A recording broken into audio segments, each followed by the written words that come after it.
Welcome back to NurseEdScholar. In today's video, it will discuss study techniques for new nursing students and the #1 reason students struggles when starting nursing school. Let's begin. This is the real moment of learning, the quiet aftermath where concepts either click or crumble. It's the space between the professor's words and the student's understanding, a crucial juncture in the educational journey. After the lecture, when confusion meets opportunity, it's a pivotal moment, a chance to solidify knowledge or to get lost in a sea of uncertainty. The choice and the path forward rests with each student. Maya stands at a crossroads, a common place for students after a challenging lecture. The hallway stretches before her, symbolizing the many paths she could take. Keep struggling, wrestling with the material alone, or find a better way, a more effective strategy to conquer the complexities of the cardiovascular system. The textbook lies open, a silent invitation to delve deeper, but also a reminder of the work ahead. Miss Anya is ready to help her navigate this challenging terrain. She's a beacon of support, a guiding light in the often turbulent waters of nursing school. And it all starts with this conversation, a simple exchange that could alter the course of Maya's understanding and confidence. A ghost? No, more like I just saw my future exam score and it was scary. It was a vision of failure, a stark reminder of the pressure and the stakes involved in mastering this material. Miss Anya spots the look instantly. Years of experience have honed her ability to read her students, to see beyond the surface and recognize the silent struggles they often face. Miss Anya: "Hey Maya, everything okay? You look like you just saw a ghost. Is everything all right? You seem a little shaken up." Maya, a frazzled student, approaches, clutching her textbook like a life raft. She's seeking guidance, a lifeline in the midst of academic uncertainty. Maya looks overwhelmed, the classic "I was here but I have no idea what just happened" face. It's a look familiar to educators everywhere, a testament to the challenges of absorbing complex information. Picture this: a classroom, now empty save for a few lingering students and their instructor. The faint smell of dry erase markers hangs in the air, a subtle reminder of the diagrams and equations that filled the whiteboard just moments ago. And the buzz of a just-finished lecture on the cardiovascular system still echoes faintly in the hallways. The complexities of the heart and blood vessels linger in the minds of the students.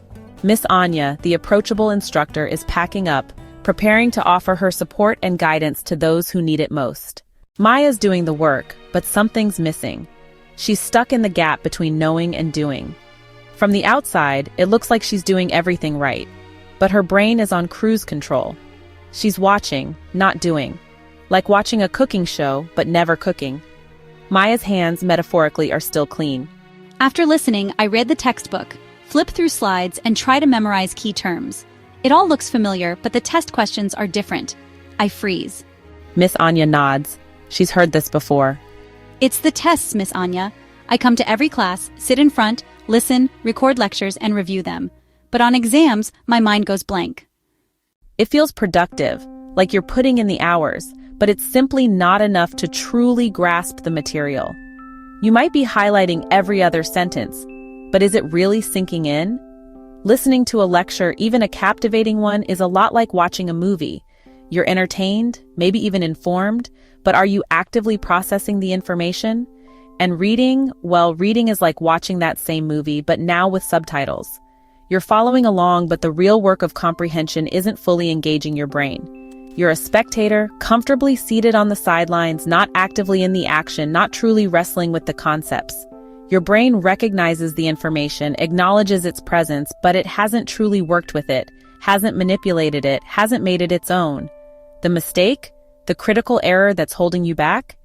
Thinking that mere exposure to information automatically equals genuine learning and understanding.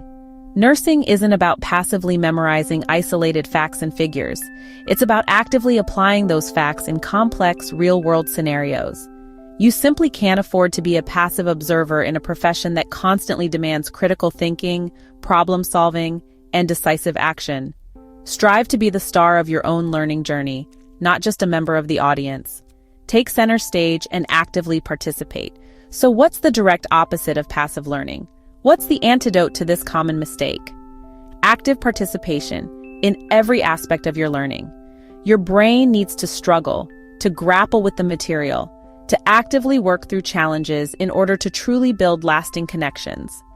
Right now, your brain is primarily just soaking things up like a sponge, but without truly processing or retaining the information long term.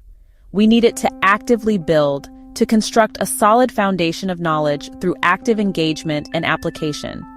With this fundamental shift in approach, everything can change for Maya and for you.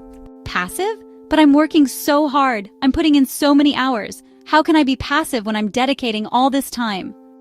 Miss Anya leans in, her expression serious but encouraging, ready to reveal the big secret that will unlock Maya's potential. Maya, it's not a reflection of your effort or your intelligence, it's simply a matter of your strategy. You're inadvertently engaging in passive learning, and that's the key to unlocking your true potential. Let's talk about your brain. When you just listen or read, you make weak, flimsy pathways, like a faint trail in tall grass. But when you're active, taking notes by hand, summarizing in your own words, you build a superhighway. That struggle is your brain laying down strong connections. Engaging more senses makes learning stick. Every time you rewrite, draw, or explain a concept, you reinforce that superhighway. Under exam pressure, you'll find the road, not get lost in the grass. It's not about studying harder, but smarter, making your brain do the work. First, take notes by hand during lectures. It forces your brain to engage. Next, set specific active study goals. Don't just study. Create a concept map or make flashcards. When using flashcards, try the Lightner system. Review what you don't know more often. At the end of a session, explain the main concept on a blank page. Draw it, write it, teach it to your dog. If you get stuck, that's your weak spot. Review it. Active, targeted, and it works. Here's your new playbook. So what should I do differently? Study groups can be powerful if you make them active. Assign each person a topic to teach the group. Teaching forces you to understand deeply. When you meet, everyone teaches their section and others ask clarifying questions. You're all building brain superhighways together. The benefits: you master your topic, get peer explanations, and practice speaking the language of nursing. Find a few dedicated people, set ground rules, and make your group productive. What about study groups? I'm nervous they'll waste time. That's the point. It's not about being a genius or having some innate talent that others lack. It's not about pulling all-nighters fueled by caffeine and stress. It's about having a plan, a strategy, and consistently putting in the work, step by step. Be an active participant in your own success. Take a deep breath, center yourself, and remember why you started this journey. Pick one new thing, one small, manageable change you can implement today. Focus on that one thing, master it, and then go be an amazing nurse. You absolutely, positively got this. Nursing school is tough, there's no denying that. It's demanding, rigorous, and pushes you to your limits. But it's not impossible. You have what it takes. You have the intelligence, the compassion, and the drive to succeed. The only thing holding you back was your strategy, the way you were approaching your studies. But now you have new tools, new techniques, and a fresh perspective. Tonight, pick one thing. Just one small action you can take to move forward. Handwritten notes, summarizing key concepts in your own words, 10 flashcards, focusing on the most challenging terms or medications, or teaching a concept, explaining it to a classmate or even just to yourself out loud. Start small. Don't try to overhaul your entire study routine overnight. Build the habit. Make it a consistent part of your daily or weekly schedule. And watch your confidence grow as you start to see the results of your efforts. Share this with friends, spread the word about these effective learning strategies. If you see someone overwhelmed, struggling to keep up, tell them about active learning, about these simple techniques that can make a world of difference. You're a team, not competitors. You're all working towards the same goal. Help each other out, support each other, and celebrate each other's successes. That's what great nurses do. Start now, build those collaborative relationships, and support your peers. Thank you, Miss Anya. I feel like I can do this. Thank you for watching. If you found this video helpful, please like, subscribe, and share with your fellow nursing students. For more tips and support, follow NurseEdScholar. See you in the next video. Before we end, remember, the #1 mistake nursing students make is not actively studying enough.